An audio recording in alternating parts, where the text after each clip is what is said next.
هر کنسولی هم بخوای بخری تا پدر مادرت راضی نباشن یه امکان وجود نداره. امروز میخوام بهت چند تا راهکار تضمینی بهت بگم که فرداش فایل تو جیبت باشه. پس تا آخر ویدیو من همراه باش. سلام، من سامان هستم، با یه ویدیو دیگه همراه هستم. قبل اینکه ویدیو رو شروع کنیم این ویدیو رو تنهایی و با هندزفری ببینید بدون حضور پدر مادر. اول میخوام تجربه 25 ساله خودم توی این راهو که به عنوان موفقیت بزرگم همیشه ازش یاد میکنم بهت یاد بدم، بعد بریم سراغ یه سری نظراتی که شما گذاشتید دوستان اونا هم استفاده کنن. اولین راهکار این ویدیو رو همین الان سیو کنی و لایک کنی، چون 10 سال آینده این ویدیو به کارت میاد. کاغذ قلم تو برداشت شروع کنی. درس اول، همیشه مادرتو سپر بلا کن واسه کنسول خریدن. همیشه برو رو مخ مامانه، بگو مامانی بابا چرا برای من کنسول نمیخره، من خستم بس یه کنسول. همیشه هوای مادر رو اول داشت. مادر مهمترین عنصر تو خونه است که رو پدر اثر 100% داره. تجربه کردم که میگم و نگی نگفت. میریم سراغ درس دوم، همیشه هوای پدرتو داشته باش. ناز نوازش به هیچ وجه یادت نره.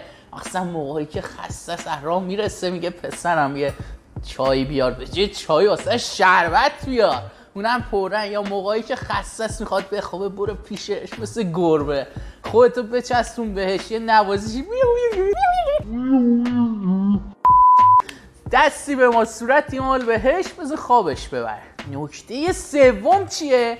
نکته سوم اینه که وردار خواسته ها تو تون بهش بگو. مثل متهی که حس میکنی تو درل اونجوری میکنن تو دندون. هی بردار بابا امروز هم حسنم سر رفت، بابا من چی کار کنم، بابا تابستونم تموم شد، کرونا هم که هست، من چی کار کنم.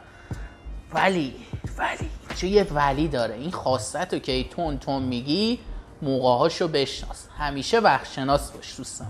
چطور میگم اینو؟ ورنه این موقعی که بابات عصبانیه یه خبر بدی شنیدی بگو بابا کنسول میخوام، میگه خاک تو سره کنسول میخواد، جهنم به درک بمیر. همیشه سعی کن با بابات دوست باشی، همیشه هیچ وقت با بابات قهر نکنی، چون جیب بابا بستگی به نوع کنسول تو داره. من خودم گفتم من پیر این کار شدم، این موها علکیه، 25 سال تجربه پشت این کاره، به من باید مقام بدن. من خودم همیشه میخواستم به یه چیزی برسم، اولا میرفتم توی یه اتاق، دقت اتاق پذیرایی خونه نه، بیرون نه، توی اتاق. وقتی بابا داره کاراشو انجام میده میری بدون حضور مادر، برادر و خواهر، فقط تو و پدر میری صحبت میکنی و بابا چه خبره اینا، بابا امروز هم حسنم سر رفت و اینا، مخه رو میزنی بالاخره راضیش میگه حتما آره رو بگیرا. آره که موقعی هم که سر حالا آره تو خواب ازش نگیر، چون فرداش میگه خواب بودم میزنه زیرش. آره ای بگیر که تو هوشیاری باشه. این واسه خودم پیش اومده، بارها پیش اومده که اون آره الکی بوده. درس بعدی فردا ماشین که تو همین الان هایلایت کن که خودم ازش نتیجه گرفتم، یعنی بقلوا برای پدر و مادر تو مناسبت‌های مخصوص مثلا تولد کادو بخر شده 500 تومن 1 تومن، ولی 4 تومن 5 تومن برمیگرده بهت. البته من خودم اینو بهتون بگم یه سری کادو میخرم به عنوان کادو، بیشتر خودم بس. یه فلش برای هاچکوسو خریدم، خدایی دیدم 128 گیگه، اون موقع بعد به هاچکوسو فقط جلدش رو نگه داشته گارانتیش استفاده.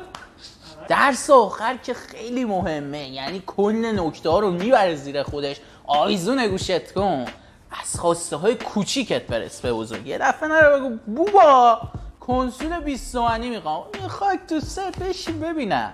از خواسته کوچیک مثلا بابا امروز این دوال سنس قرمز اومده برام بخر، فلان اومده اینو بخر. بعد برو خواسته پسرم همیشه صبوری رو آویزه گوشت کن. بریم چند تا نظرات شما هم بخونیم که تو تجربه من اضافه میشه واسه خریدای بعدیم، اینا هم در نظر داشته باش. دوست عزیزی گفته 2 روز برو خونه دوستت، پیج فیک بزن بگو پسر تو گروگان گرفتیم انقدر بده.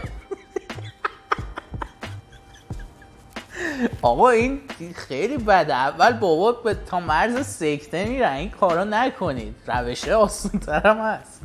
بریم بعدی. بگو میخوام شات نصب کنم. آقا این نظریه رو خیلی حال کردم. همیشه بگو میخوام درس بخونم، میخوام باهوشتر بشم، والدین یه پسرم فقط تو بگو چی برات بگیرم. استفاده ابزاری کن، بگو سرعت رو میبره بالا، هوش رو میبره بالا. بابا من از همه جا با خبر میشم، اینترنت فلان فلان، خیلی برام خوبه. نظریه بعدی، هر روز گریه کن جواب میده. امتحان کردم، دیر و زود داره ولی سوخت و سوز نه.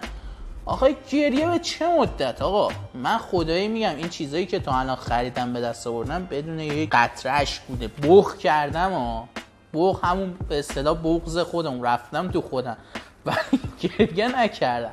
با این نظر یه خود موافق نیستم. ابتدا درس‌ها رو بخون و اضافه کنی، سپس کمک به خونه رو هم میزنیم، در آخر هم برای چاشنی زود میخوابیم. خب پدر مادر یه نکته خیلی خوششون میاد، زود بخوابید آقا.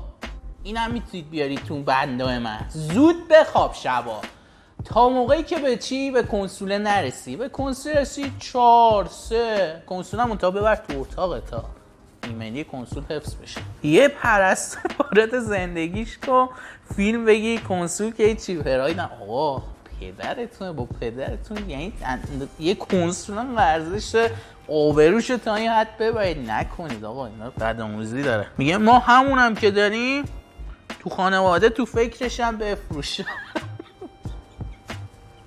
آقا به کنسول بچه چی کار دارید؟ یه دونه کنسول داره، فرش بفروش، میز بفروش.